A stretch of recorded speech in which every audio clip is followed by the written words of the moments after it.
Papa Mihal's antique store held a dreadful fascination for Hussein. He felt like an intruder there, but he could not leave it alone. It had a wide arched shop front on Ekteros Street, on the way to the Famagusta Gate.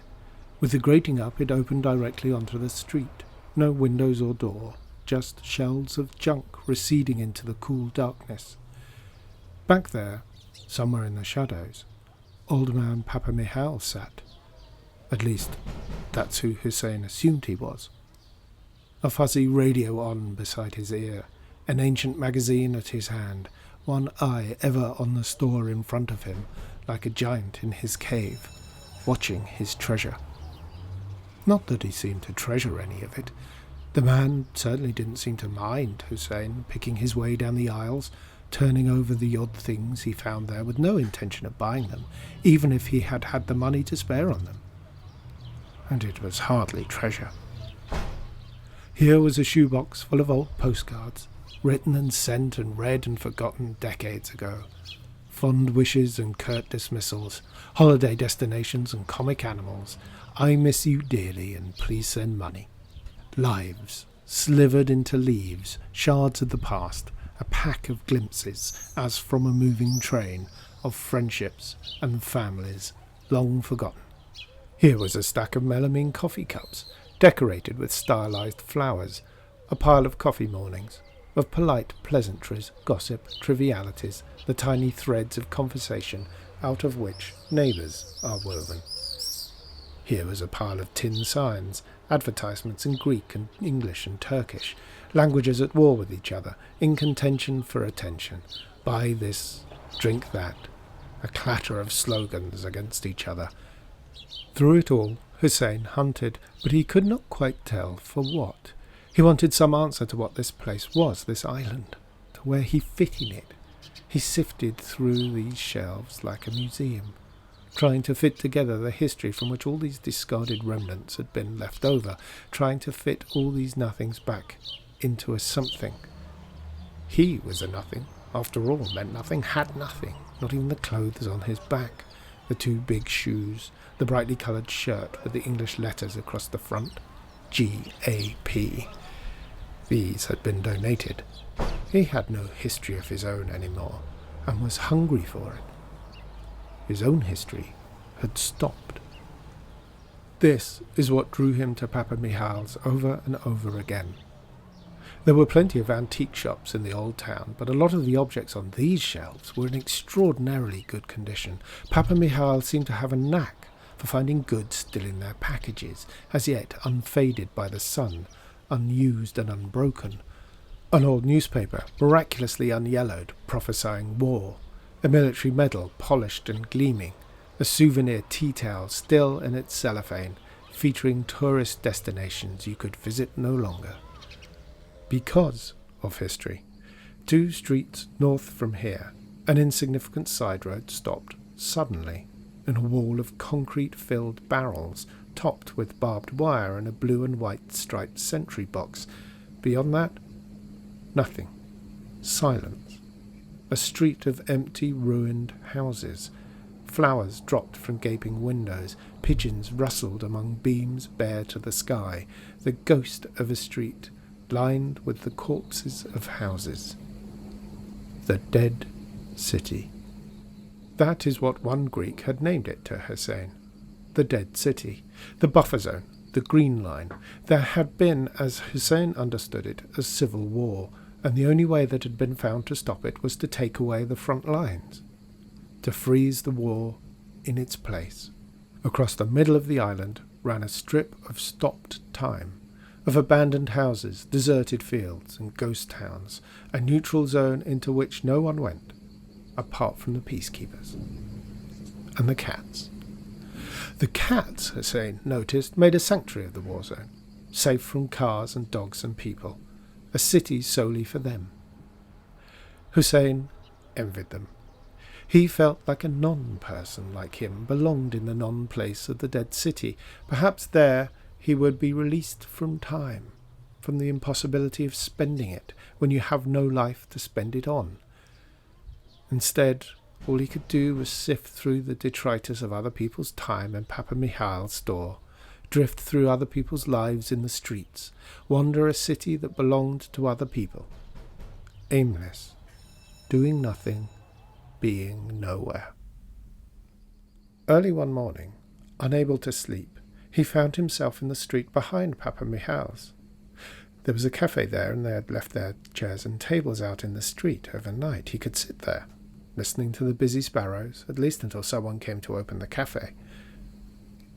He became slowly aware, under the quarrelsome chirping of the birds, of another sound, lower, a grumbling voice, muttering to itself, just on the other side of that fence, there.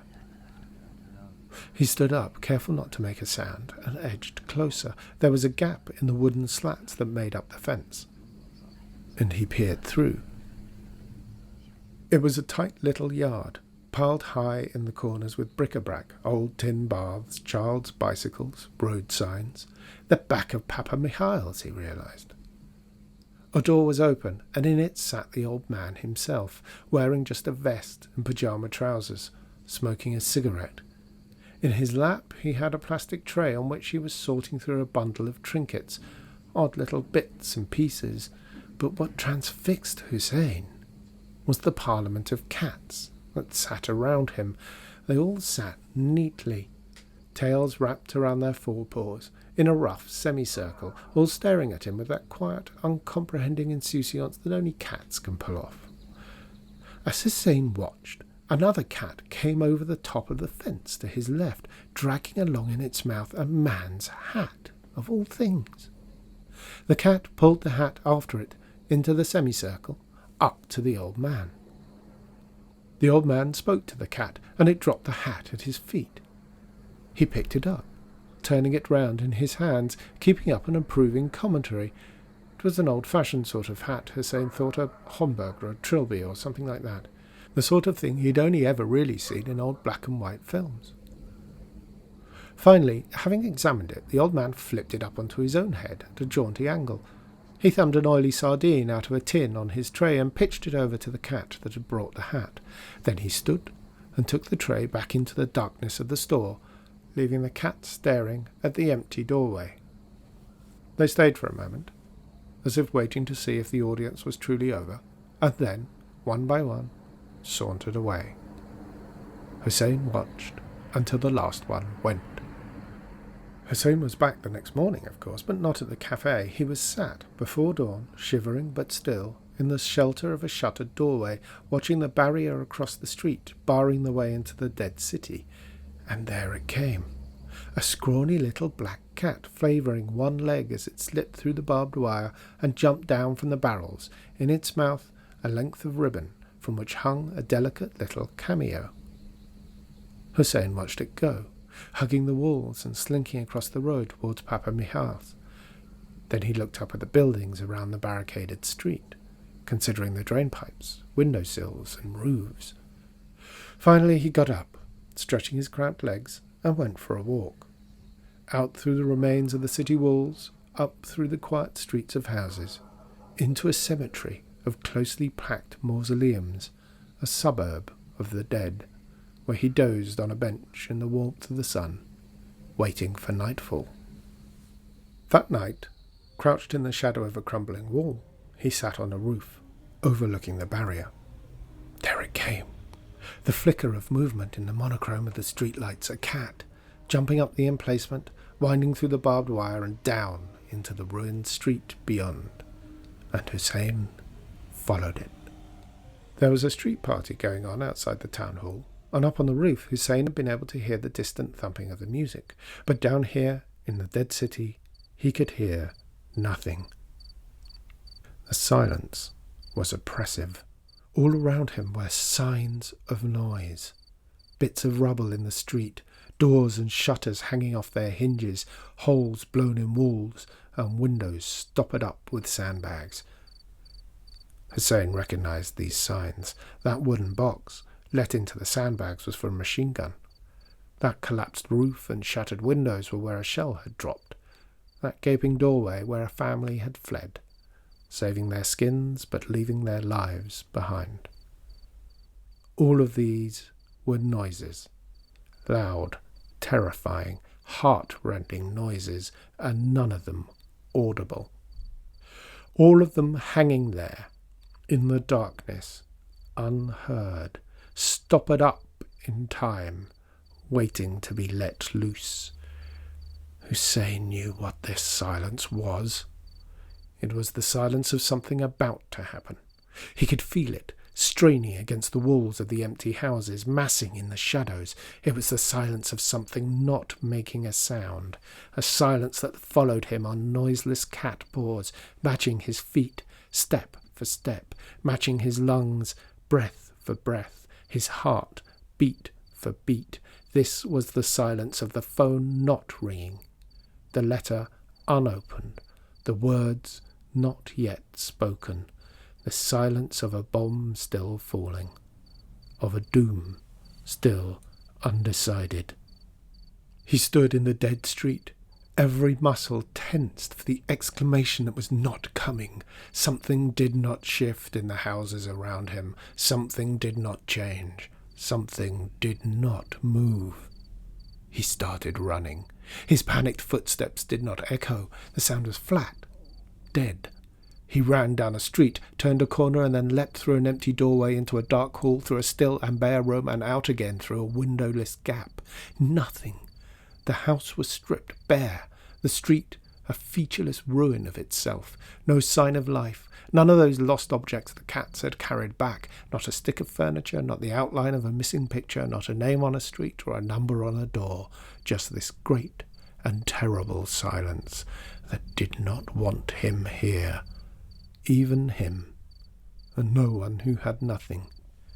He did not belong here, in the dead city. A portion of night slipped softly by him. 2 green stars stopped and looked back at him, winked, and were gone. The lame black cat. And he followed it, and there came, from somewhere ahead, the sound of voices. Low, muffled. He could not tell the language, but they were human voices. There was sound, somewhere in this dead city. There was life. And he went towards it.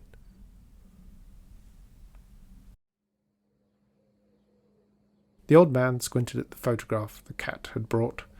Photographs were a pain, harder to shift, harder even than postcards. People liked things, jewellery and crockery and clothes.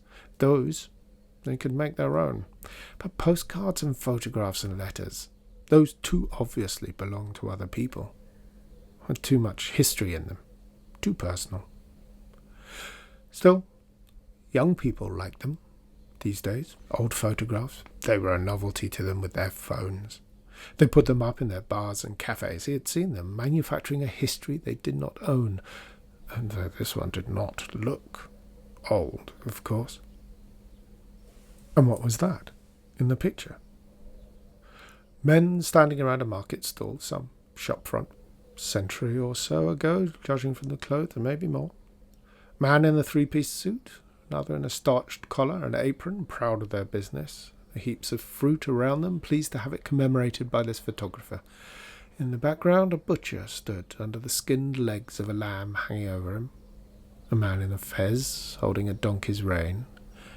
And there, at the back, a man in a broad striped shirt, no tie, and across the front of it 3 letters in English, G-A-P. The man recognized him, the Syrian, the refugee who had haunted his shelves, cluttering up his store and never buying anything. What was he doing there? In the old photograph.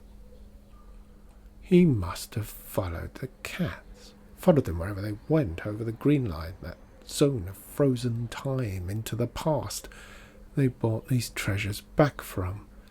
Well, this treasure was useless now. No one would believe it. No one would want it now, with this man in it, in his sweatpants and sneakers, standing in history with all of his modernity. He didn't belong there. The old man set the photo down and shook his head at the cat that had brought it. It did not get a sardine.